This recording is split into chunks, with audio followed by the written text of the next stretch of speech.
O te whātala whawhole mai manga lo tātunu nei whau a tātou whenua i nei a so whau lo mai le tātou pokalame masani o tala o mena te tupu i Samoa. E momo atu i tātou tala na toi tāu whia mai lava le malaiwa le lei whaleolo ia i le unga ni o lo tua ia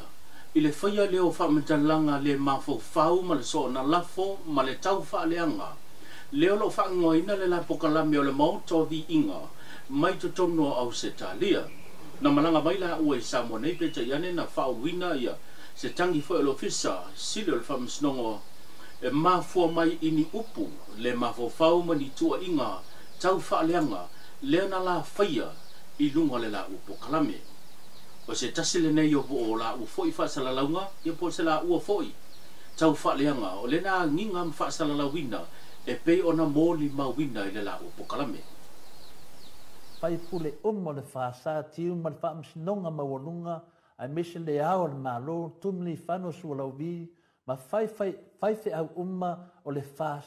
ma e langalongoina nei whai ngā malo sori whaamaito e sori tula whonu ua whaamaro le whai le whaiva e pu lava nei upu e whaamatani nai whaamata upu sili le mea lea ua tau whaia nei a Samoa tanu mai lava o tau tulai mai o tau whawhanga Samoa i ang sala.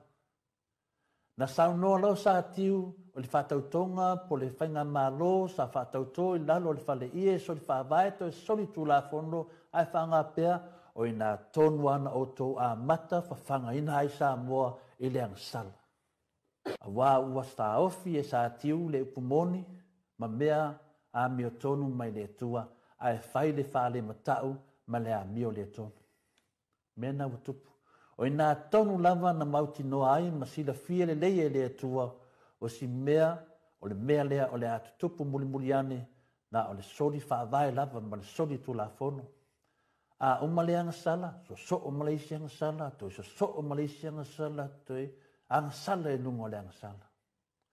O ina Samoa na mesea i le atua lo na lofa tu noa mai le fast. E tu atu i la to i le atua e sa o loto i le whai o le amio le anga. Whai o le anga sala, mea uma whapena. Le ai se amio tonu na whawhanga ai Samoa na o anga sala lo whawhanga ai Samoa nei tangata. Whau au e sa tiulo na whale matau, malo na amio le tonu i le tu e se ino le no foa alofa tu au lea. Wa umman whamsno ngā pili. To e whau au, le whaalia o le upumonia le tue sa tiu e ala ilona ave ese whanga oio no foa e tele o le HRPP mo le whaas i ana whai unga pio pio le taimi o whamisnonga pili. O le matua pio le nei whamsinosili o sa tiu. O le anga sala le tuufua wa tau tale ma tau mawhai e tatala le maota. Le mele na la tue sa tiu tau mawhai e tala. O le anga sala.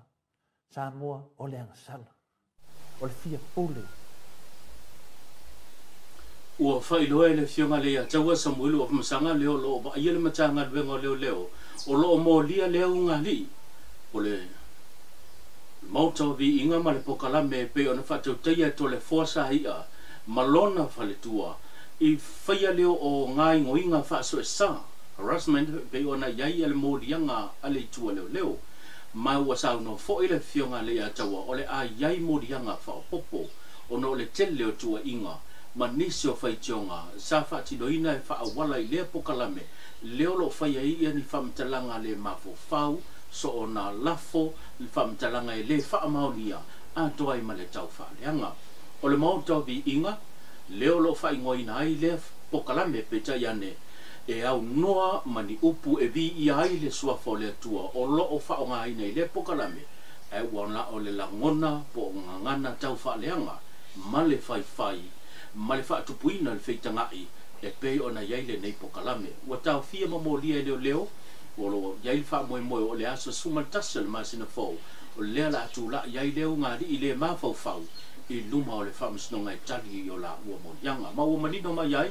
le lema fai lea o na latu ua o Samoa nei ona o lea ua iai le pola inga e tau fia ai o la ua tusifolau ia atono aiwa ngalo ia to le afo sa ia malona to lua upo le atono fai tau masani o si mea masiona tauwi to tala o le o fai loa le tai tai o le tunu o le sunga la ule le male tole o te pola tai bao forces meet se fa ta noanga ma se ta se wale si fa salau I fa 4 Samoa e 2 miliona le sa fa mo le kapenete tausi por fa nga malo se mapai atu nei e tu inatu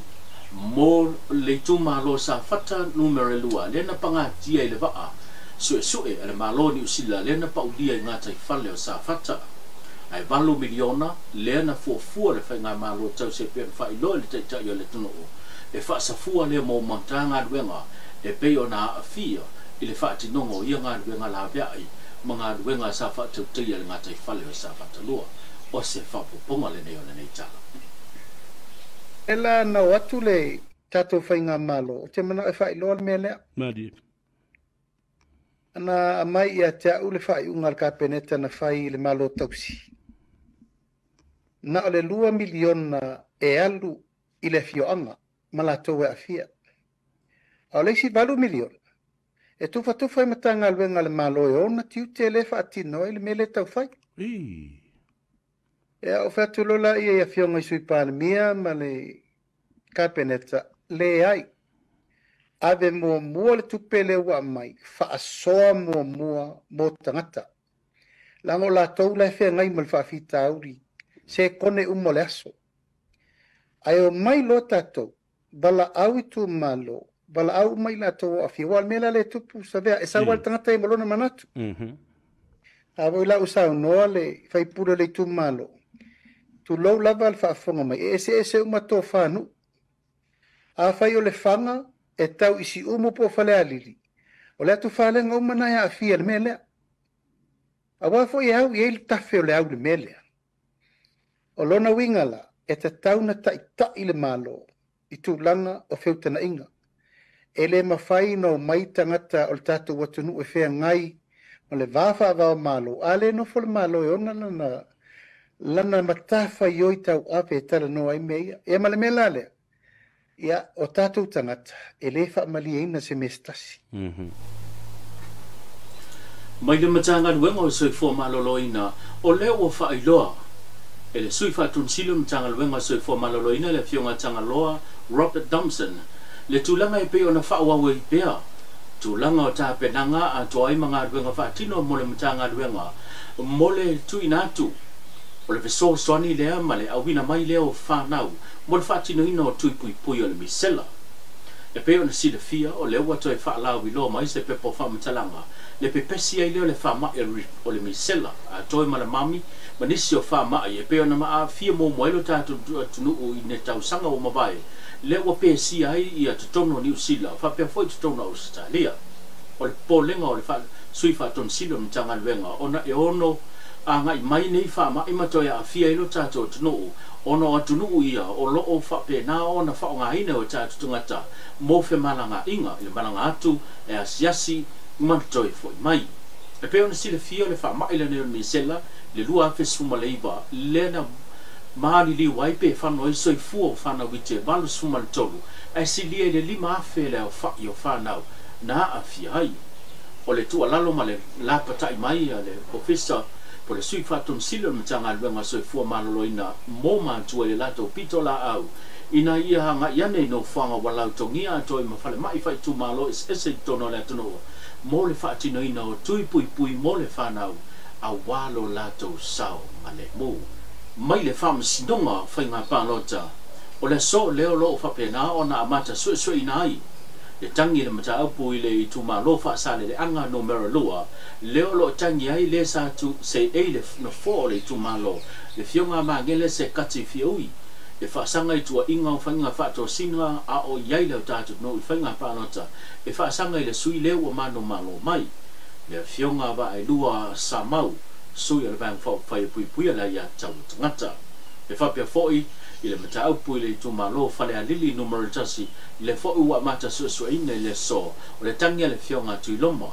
la meko le sui le bang whai o le HRPP nena manlolo le whainga pālota le whaasanga I le sui leu mano malo mai foi le fionga toi lupe punu nuku on sembo le ua fitfidia ma avea ma sui pā le lia o le whainga malo lo tu le foi te ino le tātou. No, ele manatu o le maua tu i se o tonga ma se atoanga o lo nei ma tā upu i luma le whaamasnonga i se isi o tātou reporti o luma na iai. Ma le tātou tala muli muli, o pokalame pso sone le maro o se talia, o le tasi lea o vaenga o whaaupenga ina ma whaatamao ai ngai nai, le tele o whaatonga e ngā te leo a onga, mai ka le sie te tono lo tātou. No, mai o le tasi o le lua e o lasi, o na tu ina mai le tau au le maro o se talia ia, ta wala mai anu pokalame o le mas o fiso soani, mo si o tātou watu no. O se whapoponga nei o se tasi wha o vaenga na whapea nao na whapni eina matui nā tuai le tau au le malo o Australia, ta wala lana pokalame fiso soani, mo te tono lava o Samoa. Malo lava Samoa, o mai le nei vai aso. I'm Will Robinson, Australia's High Commissioner to Samoa. I thought it might be nice to give just a quick update of what we've been up to at the Australian High Commission here in Samoa for the last week or two. It's been a busy few weeks. On Thursday, I was in beautiful Savaii with Minister Moefa Uowo to acknowledge the International Day of Rural Women.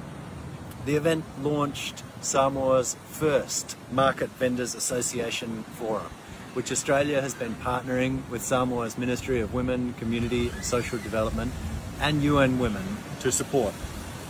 The event also recognised the incredible contribution of rural women. At the same time, my deputy, Claire, joined Samoa's International Cricket Association and high school girls for a workshop to celebrate International Day of the Girl Child. During the week, we have been meeting with Samoa's newly sworn-in cabinet ministers to discuss the ways in which Australia is supporting Samoa's development. To name just a few, I was pleased to update Deputy Prime Minister Tuilupe on progress in building Samoa's Legislative Assembly office. Minister Fata and I discussed Samoa's incredible contribution to the Pacific Australia Labour Mobility Partnership. With Minister of Customs Masinalupe,